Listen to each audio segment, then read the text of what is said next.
News ട്രെൻഡ്സിലേക്ക് വിശദമായി. വഖഫ് നിയമത്തിനെതിരായ ഹർജികൾ ഇന്ന് സുപ്രീം കോടതിയിൽ. 73 ഹർജികൾ ആണ് ചീഫ് ജസ്റ്റിസ് അധ്യക്ഷനായ ബെഞ്ച് പരിഗണിക്കുന്നത്. അതിനിടെ വഖഫ് നിയമത്തിലെ വിവിധ വ്യവസ്ഥകൾ ചോദ്യം ചെയ്ത അഭിഭാഷകരായ ഹരിശങ്കർ ജെയിനും വിഷ്ണുശങ്കർ ജെയിനും സുപ്രീം കോടതിയെ സമീപിച്ചിട്ടുണ്ട്. വഖഫ് നിയമ ഭേദഗതിക്കെതിരെ മുസ്ലിം ലീഗിന്റെ മഹാറാലി ഇന്ന് നടക്കും. വൈകിട്ട് 3 മണിക്ക് കോഴിക്കോടാണ് മഹാറാലി. റവന്യൂ അവകാശം പുനഃസ്ഥാപിക്കണമെന്നാവശ്യപ്പെട്ട് മുനമ്പം നിവാസികൾ നടത്തുന്ന സമരം തുടരുകയാണ്. കേന്ദ്ര ന്യൂനപക്ഷ മന്ത്രി കിരൺ റിജിജുവിന്റെ സന്ദർശനത്തോടെ പ്രശ്നത്തിന് പരിഹാരം ഉണ്ടാകുമെന്ന് മുനമ്പം നിവാസികൾ പ്രതീക്ഷിച്ചിരുന്നുവെങ്കിലും മുനമ്പത്തുകാർ നിയമ പോരാട്ടം തുടരേണ്ടി വരും എന്നായിരുന്നു മന്ത്രി പറഞ്ഞത്. കേന്ദ്രത്തിൽ നിന്ന് പ്രതീക്ഷിച്ച പ്രഖ്യാപനം ഉണ്ടായില്ല എന്നാണ് സമരസമിതിയുടെ നിലപാട്. വാർത്തയുടെ വിശദാംശങ്ങളുമായി ER രാഗേഷ്, നവമി ദിനേശ്, MS അനീഷ് കുമാർ എന്നിവർ ആണ് ചേരുന്നത്. ആദ്യം ER രാഗേഷിലേക്ക്. രാഗേഷ്, വളരെ പ്രധാനപ്പെട്ട 10 ഹർജികൾ, അതിനു പുറമെ നിരവധിയായ ഹർജികൾ ഇപ്പോൾ കോടതിയിൽ എത്തിയിട്ടുണ്ട് എന്നാണ് മനസ്സിലാക്കാൻ സാധിക്കുന്നത്. എന്തായാലും വിഷയം ഒരുമിച്ചായിരിക്കുമല്ലോ കോടതി പരിഗണിക്കുക. ആരുടെ അധ്യക്ഷതയിലുള്ള ബെഞ്ചാണ് വിഷയം പരിഗണിക്കുന്നത്? എത്രത്തോളം പ്രധാനപ്പെട്ടതാകും ഇന്നത്തെ കോടതിയുടെ നിരീക്ഷണങ്ങൾ പോലും? അഭിലാഷ്, ഭരണ പ്രതിപക്ഷ ഏറ്റുമുട്ടലിനെ വഴിവെച്ചതാണ് ഈ ബില്ല് സഭയിൽ വന്നപ്പോൾ. പിന്നീട് സർക്കാരിന് അവിടെ വ്യക്തമായ ഭൂരിപക്ഷമുണ്ട്. ഈ 2 സഭയിലും ബില്ല് പാസ്സാക്കാനായി രാഷ്ട്രപതി ഒപ്പുവെച്ചോടെ നിയമമായി. പക്ഷേ നിയമമായെങ്കിൽ പോലും അതിൽ നിയമ പോരാട്ടം മുറുകുകയാണ്. ഇന്ന് ആ നിയമ പോരാട്ടത്തിന് സുപ്രീം കോടതിയിൽ തുടക്കമാവുകയാണ്. കാരണം ഒരു കൂട്ടം ഹർജികൾ ഇതിനോടകം തന്നെ വഖഫ് നിയമ ഭേദഗതിക്കെതിരെ സുപ്രീം കോടതിയിൽ ഫയൽ ചെയ്തിട്ടുണ്ട്. ഈ ഹർജികൾ ഇന്ന് ഏതായാലും 2 മണിക്ക് പരിഗണിക്കുകയാണ്. ചീഫ് ജസ്റ്റിസ് സഞ്ജീവ് ഖന്ന അധ്യക്ഷനായ ബെഞ്ചാണ് ഈ ഹർജി പരിഗണിക്കുന്നത്. ഏതായാലും നേരത്തെ തന്നെ ഈ ഹർജിയുമായി പോയ കക്ഷികൾ, കേരളത്തിൽ നോക്കുകയാണെങ്കിൽ മുസ്ലിം ലീഗ് ആദ്യമേ തന്നെ ഹർജി ഫയൽ ചെയ്തിട്ടുണ്ട്. അതിനു മുൻപേ സമസ്ത ഫയൽ ചെയ്തിട്ടുണ്ട്, ആം ആദ്മി പാർട്ടി ഫയൽ ചെയ്തിട്ടുണ്ട്, മറ്റ് വിവിധ സംഘടനകൾ ഫയൽ ചെയ്തിട്ടുണ്ട്. എന്നാൽ അതിനുശേഷം വിവിധ രാഷ്ട്രീയ കക്ഷികൾ ഫയൽ ചെയ്തു. പ്രത്യേകിച്ച് CPM ഉം CPI ഒക്കെ തന്നെ ഈ ഹർജിയുമായി പോയി. ഭരണ കക്ഷികൾ ഭരിക്കുന്ന അല്ലെങ്കിൽ കേന്ദ്രം ഭരിക്കുന്ന പാർട്ടികളുടെ ഭരിക്കുന്ന സംസ്ഥാനങ്ങൾ ഈ ഹർജിയെ അനുകൂലിച്ച് പോയി. പ്രത്യേകിച്ച് മഹാരാഷ്ട്ര, അസം, ഛത്തീസ്ഗഡ് തുടങ്ങിയ സംസ്ഥാനം, ഹരിയാന തുടങ്ങിയ 6 സംസ്ഥാനങ്ങളാണ് ഈ ബില്ലിനെ പിന്തുണച്ചുകൊണ്ട് ഇതിൽ കക്ഷിയേറാൻ അപേക്ഷ നൽകിയിരിക്കുന്നത്. എന്നാൽ പ്രതിപക്ഷ പാർട്ടികൾ ഭരിക്കുന്ന സംസ്ഥാനങ്ങളും ഇപ്പോൾ സുപ്രീം കോടതിയെ സമീപിച്ചിരിക്കുകയാണ്. ഉദാഹരണത്തിന് തമിഴ്നാട്, ബംഗാൾ തുടങ്ങിയ സംസ്ഥാനങ്ങൾ കോടതിയെ സമീപിച്ചിട്ടുണ്ട്. അങ്ങനെ ഒരു ഭരണ പ്രതിപക്ഷ പോരാട്ടമായി ഇത് മാറുകയാണ്. ഏതായാലും ഈ നിയമത്തിനെതിരെ കോടതിയിൽ പോയ കക്ഷികൾ അല്ലെങ്കിൽ രാഷ്ട്രീയ കക്ഷികളൊക്കെ തന്നെ ഉന്നയിക്കുന്ന പ്രധാനപ്പെട്ട ആവശ്യം ഇതിന്റെ ഭരണഘടനാ സാധുതയാണ് ചോദ്യം ചെയ്യുന്നത്. കാരണം മതപരമായ അവകാശത്തിന്മേലുള്ള ലംഘനമാണ് ഇതിനകത്ത് നടന്നിരിക്കുന്നത്. മാത്രവുമല്ല ചില വ്യവസ്ഥകൾ, പ്രത്യേകിച്ച് ഈ സമിതികളിൽ, വഖഫ് ട്രൈബ്യൂണലിൽ ഒക്കെ തന്നെ ഈ അന്യമതസ്ഥരെ ഉൾപ്പെടുത്താം എന്ന വ്യവസ്ഥയൊക്കെ തന്നെ പ്രധാനമായും ചോദ്യം ചെയ്യുന്നുണ്ട്. അത്തരത്തിൽ ഭരണഘടനാ വിരുദ്ധമായ നടപടികൾ ഈ ബില്ലിലുണ്ട് എന്നാണ് ഇവരുടെ വാദം. എന്നാൽ സർക്കാർ ഇതിൽ ചൂണ്ടിക്കാണിക്കുന്ന അല്ലെങ്കിൽ ആദ്യം മുതൽ ചൂണ്ടിക്കാണിക്കുന്ന പ്രധാനപ്പെട്ട കാര്യമായി പറയുന്നത് ഇതിന്റെ വഖഫിന്റെ നടത്തിപ്പിൽ ഒരു സുതാര്യത കൊണ്ടുവരിക, ആ ലക്ഷ്യം വെച്ചുകൊണ്ടാണ് ഈ ഒരു നീക്കം. അല്ലാതെ ഭൂമി പിടിച്ചെടുക്കാനില്ല അല്ല ഇത്തരമൊരു വാദം എന്നാണ് സർക്കാർ പറയുന്നത്. ഏതായാലും ഈ ഹർജികളൊക്കെ തന്നെ ഫയൽ ചെയ്തതിന് പിന്നാലെ കേന്ദ്ര സർക്കാരും സുപ്രീം കോടതിയെ സമീപിച്ചുകൊണ്ട് തടസ്സ ഹർജി നൽകിയിരുന്നു. കേന്ദ്ര സർക്കാർ ഇതിൽ ചൂണ്ടിക്കാണിക്കുന്ന പ്രധാനപ്പെട്ട കാര്യം വിശദമായ വാദം കേൾക്കണം, ഒരു ഉത്തരവ് കോടതിയുടെ ഭാഗത്തുനിന്ന് ഉണ്ടാവരുത്. അങ്ങനെ ഒരു ഉത്തരവ് ഉണ്ടാവുകയാണെങ്കിൽ അതിനു മുൻപ് സർക്കാരിന്റെ വാദം വിശദമായി കേൾക്കണം എന്നാണ് കേന്ദ്ര സർക്കാർ ചൂണ്ടിക്കാണിച്ചിരിക്കുന്നത്.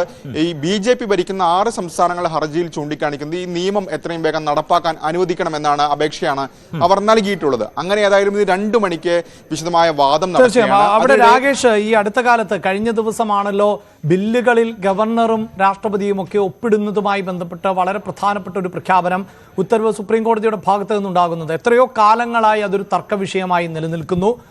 ഗവർണറുടെയും അല്ലെങ്കിൽ രാഷ്ട്രപതിയുടെയും ഒക്കെ അധികാര പരിധി, അവർക്ക് ബില്ലുകൾ തടഞ്ഞു വെക്കുവാനുള്ള കാലപരിധി, ഇതൊക്കെ കോടതി തന്നെ ചോദ്യം ചെയ്യുന്ന ഒരു സാഹചര്യമുണ്ട്. ഇവിടെ പ്രധാനമായും കോടതിയെ സംബന്ധിച്ചിടത്തോളം ഒരു നിയമനിർമ്മാണ സഭ തന്നെ നടത്തിയിട്ടുണ്ട്. അത് ചട്ടങ്ങൾ പാലിച്ചുകൊണ്ടാണ്. പക്ഷേ ഈ മതപരമായ മൗലിക അവകാശം എന്നത് തന്നെ ആയിരിക്കില്ലേ കോടതിക്ക് പരിഗണിക്കാൻ സാധിക്കുന്ന വിഷയം? അതിനപ്പുറത്തെ ഒരു നിയമനിർമ്മാണത്തെ കോടതിക്ക് ചലഞ്ച് ചെയ്യാൻ പറ്റുമോ? ഇവിടെ BJP കേന്ദ്രങ്ങളൊക്കെ പറയുന്നത് പോലെ ഇതിനെ മറ്റ് മത ബോർഡുകളുമായി താരതമ്യം ചെയ്യുന്നതിൽ അർത്ഥമില്ല. ഇപ്പോൾ മജ്ലിസ് കമ്മിറ്റികൾ അല്ലെങ്കിൽ ഹജ്ജ് കമ്മിറ്റികൾ അതൊക്കെയാണ് മതപരമായ ചടങ്ങുകളിൽ ഇടപെടുന്നത്.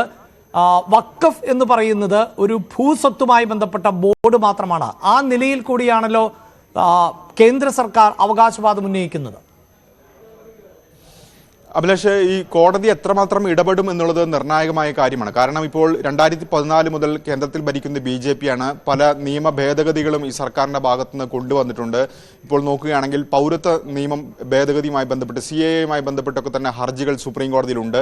അതിനു മുൻപ് രണ്ടാം മോദി സർക്കാരാണ് കശ്മീരിന് പ്രത്യേക പദവി അല്ലെങ്കിൽ പ്രത്യേക അധികാരം നൽകുന്ന വ്യവസ്ഥയൊക്കെ തന്നെ റദ്ദ് ചെയ്തത്. അതിനെതിരെ ഈ സമാനമായ രീതിയിൽ വിവിധ കക്ഷികളൊക്കെ തന്നെ സുപ്രീം കോടതിയെ സമീപിച്ചതാണ്. അന്ന് ചീഫ് ജസ്റ്റിസ് ഉൾപ്പെടെയുള്ള ബെഞ്ച് അത് പരിഗണിക്കുകയും പിന്നീട് പ്രത്യേക അധികാരമില്ല, കേന്ദ്ര സർക്കാരിന്റെ നടപടി അത് ശരിവെക്കുകയൊക്കെ ചെയ്തിരുന്നു. അപ്പോൾ പാർലമെന്റ് പാസാക്കിയ ഒരു നിയമം അല്ലെങ്കിൽ ബില്ലടക്കമുള്ള കാര്യങ്ങൾ അതിൽ എങ്ങനെ കോടതി ഇടപെടും എന്നുള്ളത് നിർണായകമായ കാര്യമാണ്. ഏതായാലും ഇന്നൊരു വിശദമായ വാദത്തിലേക്ക് കടക്കാനുള്ള സാധ്യത വളരെ കുറവാണ്.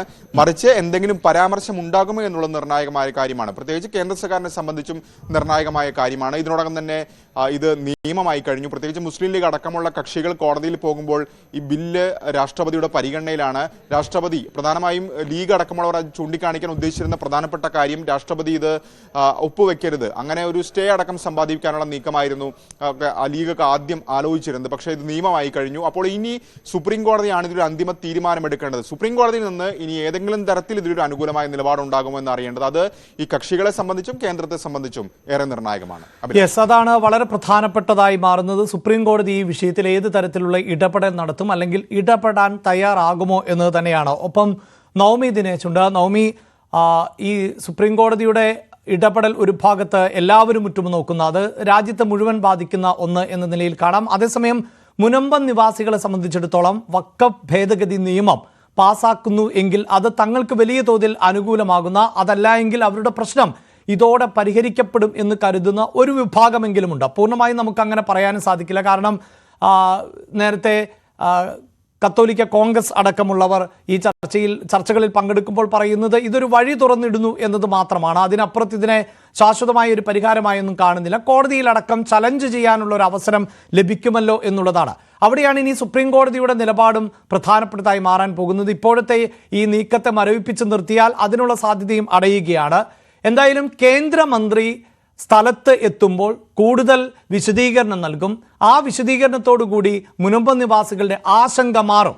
അതായിരുന്നു BJPയുടെ ആവർത്തിച്ചുള്ള അവകാശവാദം. എന്നാൽ അങ്ങനെയാണോ ഇപ്പോഴത്തെ സാഹചര്യം? അവർ സമരം തുടരുകയല്ലേ?